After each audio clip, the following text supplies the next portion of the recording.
Hello students, last લેક્ચરની અંદર આપણે nuclear વિખંડનની પ્રક્રિયાની વાત કરી, જેની અંદર આપણે જોયું કે આપણી પાસે કોઈ ભારે ન્યુક્લિયસ હોય અને એને તોડી અને બે ટુકડામાં વિભાજિત કરીએ છીએ તો એ દરમિયાન ઘણી બધી ઉર્જા મુક્ત થતી હોય છે. અને આવી પ્રક્રિયા શૃંખલા પ્રક્રિયા એટલે એની એ પ્રક્રિયા આપણે આગળ ચલાવ્યા કરીએ તો આવી શૃંખલા પ્રક્રિયા રિએક્ટરની અંદર સફળતાપૂર્વક ચલાવવી હોય તો કઈ કઈ બાબતોનું આપણે ધ્યાન રાખવું જોઈએ. આવી બધી બાબત આપણે લાસ્ટ લેક્ચરની અંદર ભણી ગયા છે. હવે આજે હું વાત કરીશ એ છે ન્યુક્લિયર સંલયન પ્રક્રિયા વિશે. જો આનો ક્વેશ્ચન જે છે એ પણ પૂછાતો હોય છે કે સૂર્યમાં ચાલતી પ્રોટોન પ્રોટોન ચક્રીય પ્રક્રિયા કહેવાય છે અથવા તાપ ન્યુક્લિયર સંલયન પ્રક્રિયા કે છે, તો એ તમને સમજાવવાની કે તો તમારે એના સમીકરણ લખી અને એને સમજાવવાના હોય. તો જુઓ, એની શરૂઆત કંઈક હું આવી રીતે કરીશ. આપણે એટલું સમજ્યા હતા કે જે પેલી ન્યુક્લિયોન દીઠ બંધન ઉર્જા વિરુદ્ધ પરમાણુ દળાંકનો આલેખ છે એ આલેખમાં શું ખાસિયત હતી કે શરૂઆતના હલકા ન્યુક્લિયસ છે એના માટે અને બહુ ભારે ન્યુક્લિયસ છે બંને માટે ન્યુક્લિયોન દીઠ બંધન ઉર્જાનું મૂલ્ય પ્રમાણમાં ઓછું છે. કોના કરતાં? પેલા વચગાળાના ન્યુક્લિયસ કરતાં. એટલે જો આપણે કોઈક રીતે બે હલકા ન્યુક્લિયસ ભેગા કરીએ તો એના દ્વારા આપણે જે નવું ન્યુક્લિયસ બનાવશું જેની ન્યુક્લિયોન દીઠ બંધન ઉર્જા કમ્પેરમાં કેવી હશે? વધારે હશે. એટલે કે વધારે સખ્તાઈથી એકબીજા સાથે ન્યુક્લિયોન્સ જકડાયેલા હશે. તો એવી સ્થિતિમાં તમને પરિણામી જે મળશે ન્યુક્લિયસ મળશે અને સાથે સાથે ઉર્જા પણ મુક્ત થતી હશે એવું જોવા મળશે. તો આવી પ્રક્રિયાને સંલયન પ્રક્રિયા તરીકે ઓળખવામાં આવે છે. હું અહીંયા આગળ થોડીક સંલયનની પ્રક્રિયા છે એના ઉદાહરણ લખું છું. દાખલા તરીકે મારી પાસે બે પ્રોટોન છે. પ્રોટોન એટલે હું એને 1H1 + 1H1 લખી શકું. તો આ બંને જોડાશે તો એની મદદથી બનશે 1H2. આ 1H2 જે છે એ તમે જાણો છો, એને તમે કયા નામે ઓળખો છો? તો હાઇડ્રોજનનો એ શું છે? સમસ્થાનિક જ છે. હાઇડ્રોજનના સમસ્થાનિક યાદ હશે 1H1, 1H2 અને 1H3. તો આ જે છે એ હાઇડ્રોજનને તમને સમસ્થાનિક મળ્યો. સમીકરણને બેલેન્સ કરી જુઓ તો સમીકરણ બેલેન્સ કરવું હોય તો આની સાથે શું ઉત્સર્જિત થવું જોઈએ? સમજી લેજો. અહીંયા આગળ ખાસ કરીને 1E0 લખવું જોઈએ, કારણ કે 1 + 1 તો જ 2 થશે. 1E0 એટલે કે પોઝિટ્રોન, એટલે એને E+ લખી શકાય. સાથે સાથે શું ઉત્સર્જિત થતું હોય છે? ન્યુટ્રિનો. પોઝિટ્રોન હોય તો જોડે ન્યુટ્રિનો હોય, ઇલેક્ટ્રોન હોય તો જોડે એન્ટી ન્યુટ્રિનો હોય.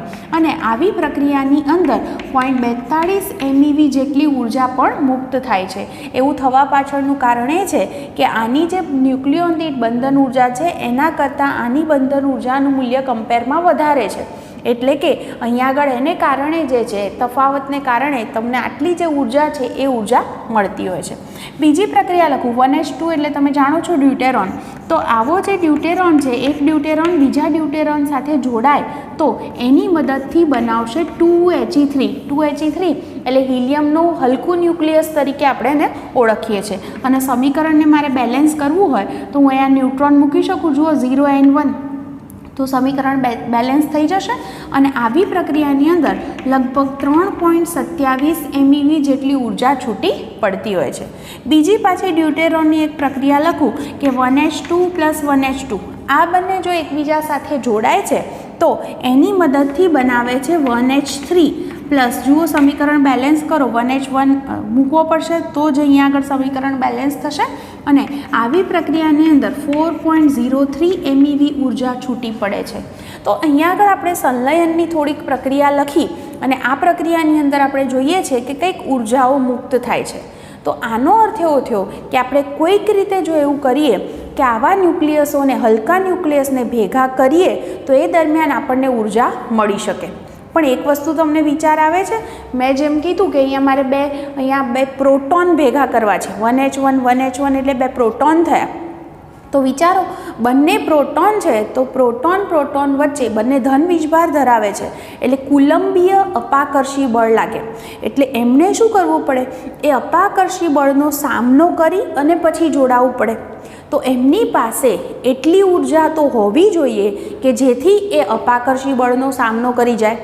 તો એ અપાકર્ષી બળનો સામનો કરવા માટે તમારે બહારથી કંઈક એને ઉર્જા આપવી પડે તો આ વસ્તુ શક્ય બનશે. તો સહેલાઈથી એકબીજા સાથે જોડાઈ શકશે.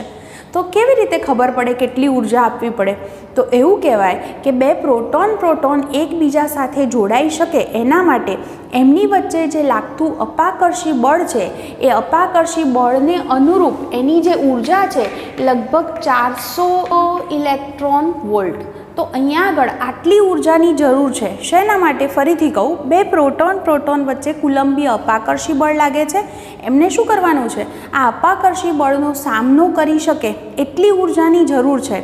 કારણ એવું બોલાય કે એમની વચ્ચે અપાકર્ષી રૂપી આ દિવાલ છે અને એ દિવાલને કૂદી અને એમને એકબીજા સાથે જોડાવાનું છે. તો તમારે એને ઉર્જા આપવી પડે. તો આપણે જો તાપમાનને અનુરૂપ આ ઉર્જા ગતિ ઉર્જા સ્વરૂપે પૂરી પાડીએ તો એને આપણે 3/2 kT વડે દર્શાવી શકીએ. તો આના પરથી હું ટીને સૂત્રનો કરતાં કરી શકું. તો જુઓ ને, આપણે ગણતરી કરીએ, સિમ્પલ રીતે ગણતરી થશે. 2 × 400 કિલો છે એટલે 10⁻³ અને ઇલેક્ટ્રોન વોલ્ટને જૂલમાં ફેરવવા હોય તો 1.6 × 10⁻19 વડે ગુણી દઈશ. બોલ્ટ્ઝમેન અચળાંક અને 3 છેદમાં આવશે. એની હું વેલ્યુ મૂકી દઉં તો મારો જે જવાબ છે લગભગ મળશે 3 × 10⁹ કેલ્વિન. આનો અર્થ એવો થયો કે આટલું ઊંચું તાપમાન, તમે વિચારી શકો છો 10⁹ કેલ્વિન એટલે ખૂબ જ ઊંચું તાપમાન કહેવાય. આટલું ઊંચું તાપમાન હોય તો એવા તાપમાને અહીંયા આગળ બે પ્રોટોન છે એકબીજા સાથે જોડાઈ શકે છે અને એના દ્વારા આપણને જે છે એ ઉર્જા મળે છે. તો હવે આટલું બધું એટલે ખૂબ જ ઊંચું તાપમાન કહેવાય. જો આપણે વાત કરીએ સૂર્ય છે તો સૂર્યનો જે અંદરનો ભાગ છે ત્યાંનું તાપમાન પણ આશરે 1.5 × 10⁷ કેલ્વિન છે. એનો અર્થ એવો થયો કે અહીંયા આગળ બે પ્રોટોનને એકબીજા સાથે જોડાવવું હોય તો ખૂબ જ ઊંચા તાપમાને આપણે એમને જોડવા પડે. તો જો આપણે કોઈક રીતે ઊંચા તાપમાને બે હલકા ન્યુક્લિયસને એકબીજા સાથે જોડીએ તો એવી પ્રક્રિયામાં નવું ન્યુક્લિયસ બનશે અને સાથે ઉર્જા પણ છૂટી પડશે. તો આવી જે પ્રક્રિયા છે ઊંચા તાપમાને થતી આ પ્રક્રિયા એને તાપ ન્યુક્લિયર સંલયન પ્રક્રિયા તરીકે ઓળખવામાં આવે છે. તો સૂર્યની અંદર આવી રીતે હાઇડ્રોજન ભરેલો છે તો એ હાઇડ્રોજન દેટ મીન્સ પ્રોટોન, તો એ હાઇડ્રોજન ભેગા થઈ અને હિલિયમ બનાવે છે. તો ત્યાં એને તાપમાનમાંથી ઉર્જા મળતી હોય છે.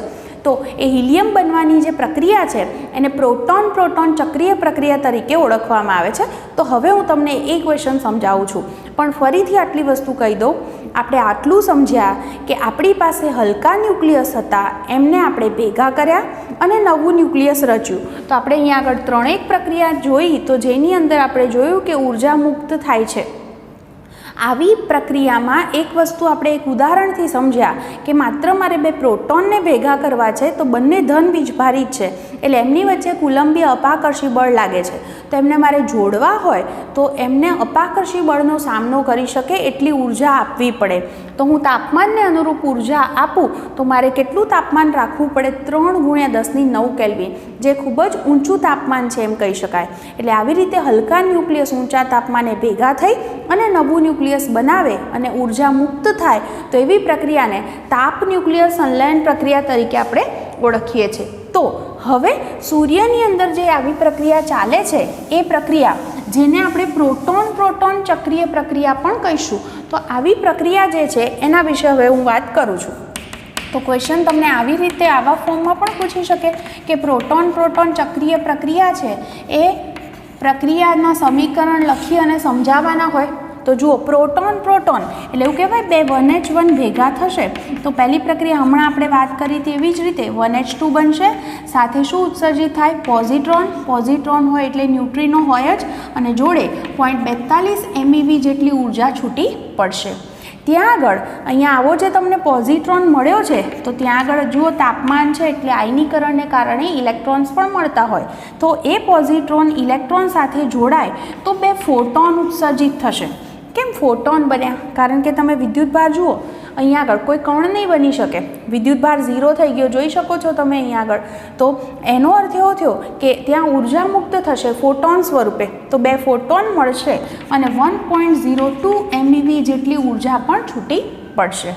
બીજું કહું, ફરી પાછો આ 1H2 એટલે ડ્યુટેરોન છે એ બીજા 1H1 સાથે જોડાશે તો એની મદદથી હિલિયમનું હલકું ન્યુક્લિયસ બનાવશે એટલે 2He3 બનાવશે. સાથે ફોટોન પણ છૂટો પડશે અને 5.49 MeV ઉર્જા પણ છૂટી પડે છે. તો એક આવી પ્રક્રિયા બનશે. બીજી પ્રક્રિયા લખું કે આ જે 2He3 બને છે તો એ બીજા 2He3 સાથે જોડાય તો એની મદદથી હિલિયમ બનાવશે, સાથે સાથે 2 પ્રોટોન પણ છૂટા પડશે અને 12.86 MeV ઉર્જા પણ મુક્ત થશે। તો આ જે પ્રક્રિયાઓ છે એ પ્રક્રિયા તમે જુઓ, છેલ્લી પ્રક્રિયામાં ફરી પાછા તમને 2 પ્રોટોન મળી ગયા, એ પ્રોટોન ભેગા મળી ફરીથી આ જ પ્રક્રિયા ચાલુ કરે, એટલે એમનું એમ ચક્ર ચાલ્યા કરે છે, માટે આને આપણે પ્રોટોન પ્રોટોન ચક્રીય પ્રક્રિયા તરીકે ઓળખીએ છીએ। બીજી વસ્તુ એક ખાસ તમે નોંધી કે અહીંયા છેલ્લી પ્રક્રિયામાં કેટલા 2He3ની જરૂર છે? 2। આ પહેલી 3 પ્રક્રિયા પૂરી થાય છે ત્યારે કેટલા 2He3 બન્યા? 1 જ। તો એનો અર્થ એવો થયો કે છેલ્લી પ્રક્રિયા થવા માટે આ પહેલી 3 પ્રક્રિયા છે એ 2 વાર બનવી જોઈએ। આ 3 પ્રક્રિયા 2 વાર પૂરી થાય ત્યારે છેલ્લી પ્રક્રિયા 1 વખત થશે। તો મારે એવું ગણવું છે કે આ પ્રક્રિયામાં કુલ કેટલી ઉર્જા ઉત્પન્ન થઈ, તો એ ગણવા માટે હું શું કરીશ તો પહેલી 3 ઉર્જા જે છે એનો સરવાળો કરી ડબલ કરી દઈશ। કેમ ડબલ કરીશ? કારણ કે આ પ્રક્રિયા 2 વખત થઈ છે, જ્યારે છેલ્લી પ્રક્રિયા 1 જ વખત થાય છે, એટલે આ વેલ્યુ 1 જ વખત એડ કરીશું।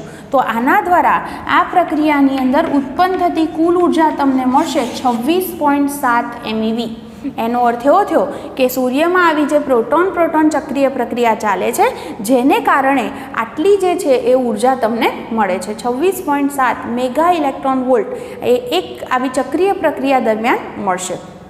તો ત્યાં આગળ સૂર્ય જે છે એ સૂર્યની અંદર આવી પ્રક્રિયા ચાલે છે અને આવી પ્રક્રિયાને આપણે કીધું એમ પ્રોટોન પ્રોટોન ચક્રીય પ્રક્રિયા તરીકે ઓળખી શકાય। હવે એવું ખરેખર એવું જરૂરી નથી કે આવી રીતે જુઓ, વિચારજો, ખરેખર આ બધો જ જેટલો ત્યાં આગળ હાઇડ્રોજન છે ને એ બધો હિલિયમમાં ફેરવાશે।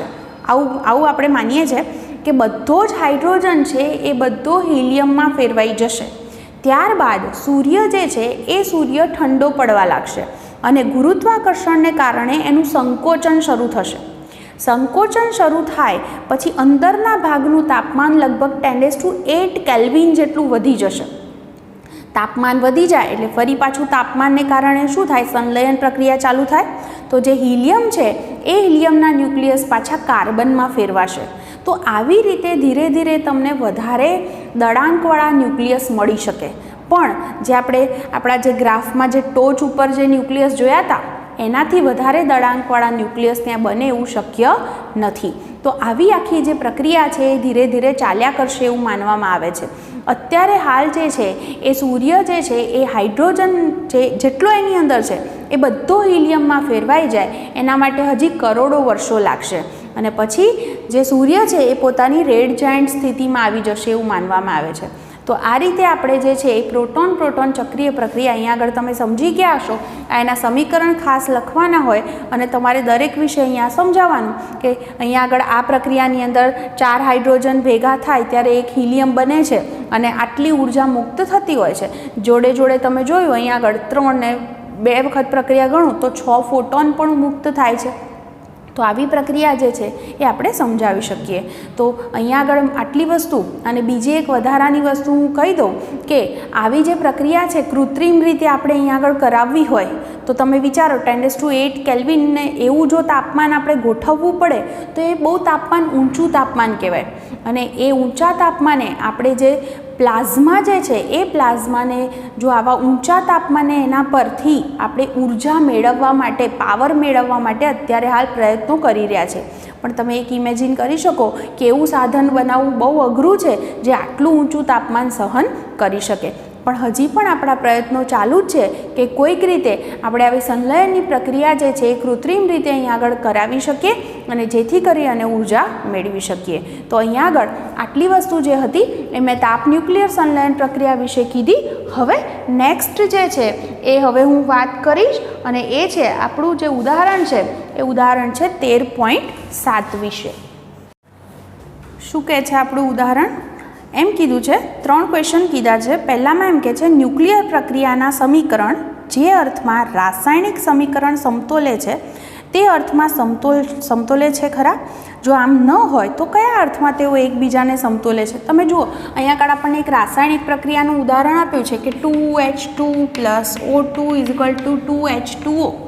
તમને ખ્યાલ છે આવી જે રાસાયણિક પ્રક્રિયાઓ હોય એની અંદર હંમેશા બંને બાજુ જે પરમાણુઓની સંખ્યા હોય ને એ સંખ્યા હંમેશા જે છે એ બેલેન્સ થાય છે. જેમ અહીંયા આગળ જે છે એ ટોટલ જે છે એ 2 × 2 એટલે 4H થશે, તો અહીંયા આગળ પણ એટલા જ થવા જોઈએ, બરાબર. 2O છે તો અહીંયા પણ 2 થવા જોઈએ. તો આ રીતે જે છે પરમાણુઓની સંખ્યા હંમેશા સમતોલાય છે.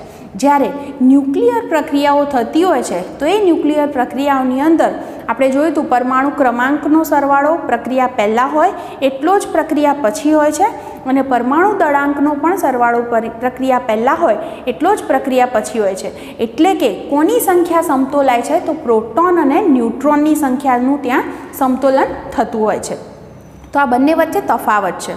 બીજું કીધું છે કે જો પ્રોટોન સંખ્યા અને ન્યુટ્રોન સંખ્યા દરેક ન્યુક્લિયર પ્રક્રિયામાં સંરક્ષિત રહેતી હોય તો ન્યુક્લિયર પ્રક્રિયામાં દળનું રૂપાંતરણ ઉર્જામાં કેવી રીતે થતું હોય? જો આ પણ વિચારવા જેવી વાત છે કે પ્રક્રિયા પહેલાં પ્રોટોન ન્યુટ્રોનની સંખ્યા જેટલી છે એટલી જ પ્રક્રિયા પછી છે, તો પછી દળનું આ જે છે આપણે કહીએ છીએ દળનું રૂપાંતર ઉર્જામાં થાય છે, એવું કેમ થતું હશે? એનું પણ કારણ છે કે આપણે જ્યારે કોઈ સમીકરણ લખીએ છીએ તો ડાબી બાજુ જે ન્યુક્લિયસ હોય પછી નવું ન્યુક્લિયસ બને છે, તો જે ડાબી બાજુ ન્યુક્લિયસ હશે એની બંધન ઉર્જા અને જમણી બાજુ જે ન્યુક્લિયસ બનશે એની બંધન ઉર્જા સરખી હોતી નથી. એટલે બંધન ઉર્જામાં બંને વચ્ચે તફાવત છે. તો બંધન ઉર્જામાં જેટલો તફાવત હોય તો એને અનુરૂપ દળ ક્ષતિ થઈ કહેવાય, Δ_mc² યાદ કરો. તો E જે છે બંધન ઉર્જા અલગ અલગ હશે તો બંધન ઉર્જામાં તફાવતને કારણે ત્યાં આગળ દળ ક્ષતિ ઉત્પન્ન થઈ છે એમ કહી શકાય. અને આપણે જાણીએ છીએ એ પ્રમાણે જેટલી દળ ક્ષતિ હોય તો એને અનુરૂપ દળનું ઉર્જામાં રૂપાંતરણ થતું હોય છે. એટલે ડાબી અને જમણી બાજુ બંને બાજુ બંધન ઉર્જા સમાન ન હોવાને કારણે આપણને આવું રિઝલ્ટ મળે છે. ક્વેશ્ચન C માં કીધું છે કે એક સામાન્ય છાપ એવી છે કે દળ અને ઉર્જાનું એકબીજામાં રૂપાંતર માત્ર ન્યુક્લિયર પ્રક્રિયામાં જ થાય, રાસાયણિક પ્રક્રિયામાં નહીં. આ તદ્દન ખોટું છે એવું સમજાવો.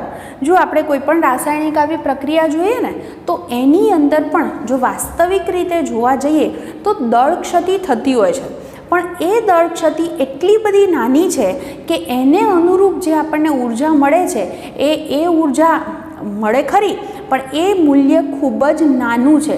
એટલે વાસ્તવિક રીતે આપણે એવું માની લીધું છે કે ત્યાં આગળ આવું કંઈ રૂપાંતરણ એટલે કે દળ ક્ષતિ જોવા મળતી નથી. હોય છે ખરી પણ પ્રમાણ નાનું હોવાને કારણે આપણે એવું માની લઈએ છીએ. ઓકે, તો હવે અહીંયા આગળ આપણું જે ચેપ્ટર છે એ અહીં સુધી હતું. નેક્સ્ટ લેક્ચરની અંદર હું તમને એના સ્વાધ્યાયના દાખલા છે એ સોલ્વ કરાવીશ.